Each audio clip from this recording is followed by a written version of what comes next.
Hi, good morning, and welcome to the ZP Developer Zone webinar. I've sort of essentially jumped back straight into it. So every Thursday at 8 a.m. London time, we like to do a live webinar for the members of our ZP Developer Zone, and we like to answer questions that have kind of come in from the forum. So every week I show this quick slide. And we talk about that if you want to understand in a slightly deeper level some of what we do, there's a couple of free courses on the ZP Academy. We do have the webinar every 8 a.m. London time. We have our collaborations, so we do collaborate with members of the ZP Developer Zone. So for example, yesterday we did a webinar with one of our members, and we did a collaboration with the local university. So nice to see you this morning, Ali. It's also probably worth saying that if I look a little bit blurry-eyed, I was also doing a webinar. I was doing a conference this morning at 2:40 a.m. with essentially I was doing a conference in Indonesia this morning. So yeah, here's Hasim, for example. So we do collaborations, and of course then we do have our developer zone itself. So morning Ali and morning Hasim, and very nice to see you both. So thank you for joining this morning.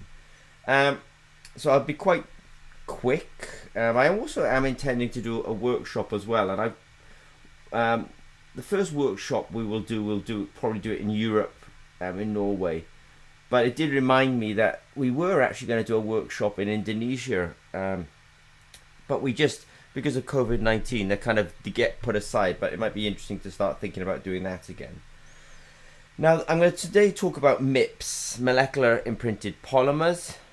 Hi, Srivanas, nice to see you this morning. So I am going to just quickly talk about MIPS, molecular imprinted polymers.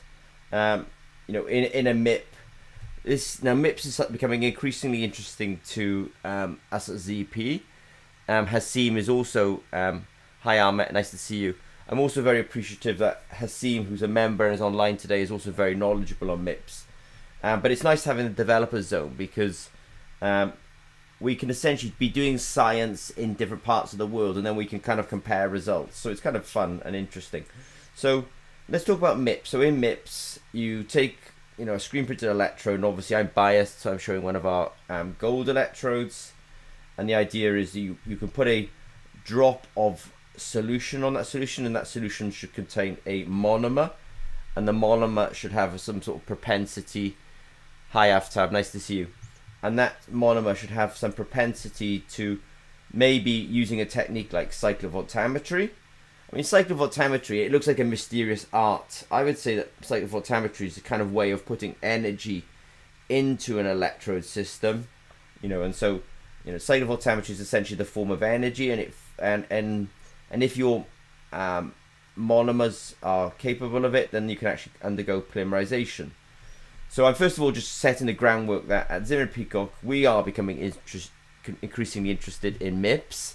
It's fair to say that we do have a really good expert in MIPS within the zone, and I would say Hasim has got the most experience, or some of the most experience. Now the nice thing about MIPS is I just sort of said, look, you can take this monomer, you can do cyclovoltammetry, it will form a polymer. Now I suppose I titled this MIPS, so I'm really describing just electropolymerization at the moment. If you do electropolymerization in the presence of a templating molecule, then that's really a molecular imprinted polymer. So maybe I should have called this slide electropolymerization. But with this electropolymerization slide, all I'm just saying is every time you do a sweep of the cyclovoltammogram, you can often just increase the layers. Now it's not infinite, they won't thicken forever, but it's just to lay the groundwork that at ZP we're quite interested in MIPS and electropolymerization, and Hasim, who's also online today, is also quite interested in MIPS and molecular polymerization. Now Hasim sent through a video that was useful because he sent through some photos and some videos. And the first thing that I watched the video, and I did note, it's hard for you to see, but he was using a pyrrole solution. So we're going to talk about electropolymerizations of pyrols this morning, and it was kind of interesting because I sort of did think to myself, I suspected immediately what the problem was, but the solution was quite dark. So he had some pyrrole in aqueous solution, so that was kind of significant. Now this was disappointing, so he also sent some photos, and essentially this is one of the gold electrodes that he's got, and then, you know, I label this as delamination, right? I should say major delamination. It's really sort of, you know, the dielectrics peeling off. He actually has polymerized on this. You can see the dark, but it's, you know, it's all damaged, let's say. Now I have talked about the use of organic materials with screen printed electrodes. So, you know, screen printed electrodes can often be made from polymers themselves. So once you start adding organic materials, organic solvents to them, you can end up damaging electrodes. So early on in the ZP days, you know, I went to see some academics that were quite local to me, and, you know, they showed me here that, you know, they had a electrode from another company, and, you know, it was being damaged by the solvents. So in those days, we actually went ahead and made a whole bunch of electrodes that we thought were very resistant to organic solvents, and I, you know, put some notes up about that. But I sort of realized these days, you know, I don't like these electrodes so much anymore. The reason I don't like these electrodes so much is they're sort of too big and too expensive to produce. So I do, you know, as a pragmatist, I do like to try and manufacture electrodes that, you know, we can make them at high quality and at a reasonable cost. So even though we have some, you know, really quite nice electrodes that have organic resistance, I don't like to promote them because I can never really envision how to make them essentially low cost. So I just want to first of all just share with you a video that we have online. I just put this up on YouTube a few days ago, and it's kind of nicey because Hasim maybe is in his lab doing his electrochemistry, and we're in our lab almost doing the same experiment, a very similar experiment. So what I'm showing here is the same gold screen printed electrode. We have a solution on it. It's an aqueous solution.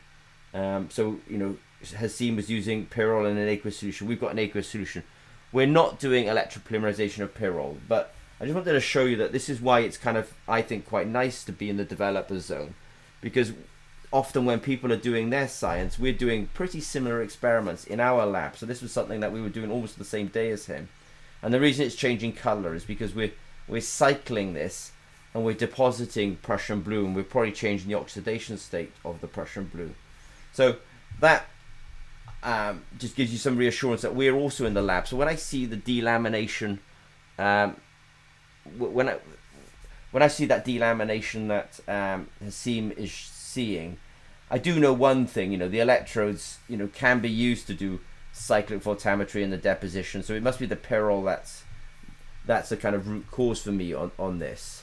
So I just wanted to show you that, and Hasim, you are welcome. I'm happy to discuss it. So just give you an idea of, you know, when you do a nice deposition, and this is an electrochemical deposition, how nice it can actually look. But let's go back to the sort of you know, to Hasim's point.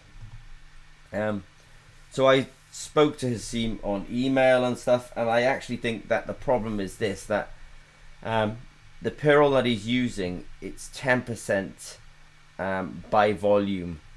So, you know, it sort of, you know, he's using something like 100 microliters in 0.9 microliters of buffer. So it's quite a high volume of pyrrole. So one of the things that's suspected is it's actually quite a lot of energy.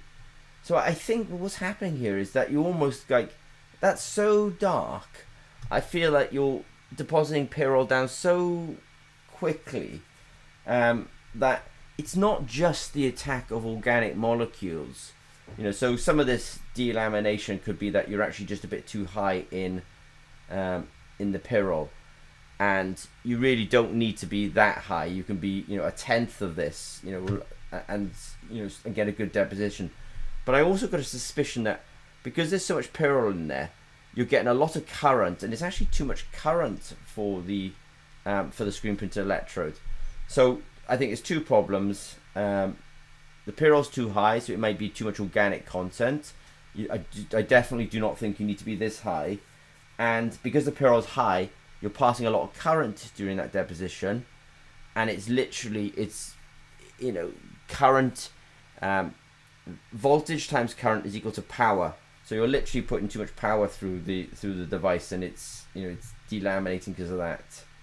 So it's quite short this week. We only had one problem, and therefore we only one response.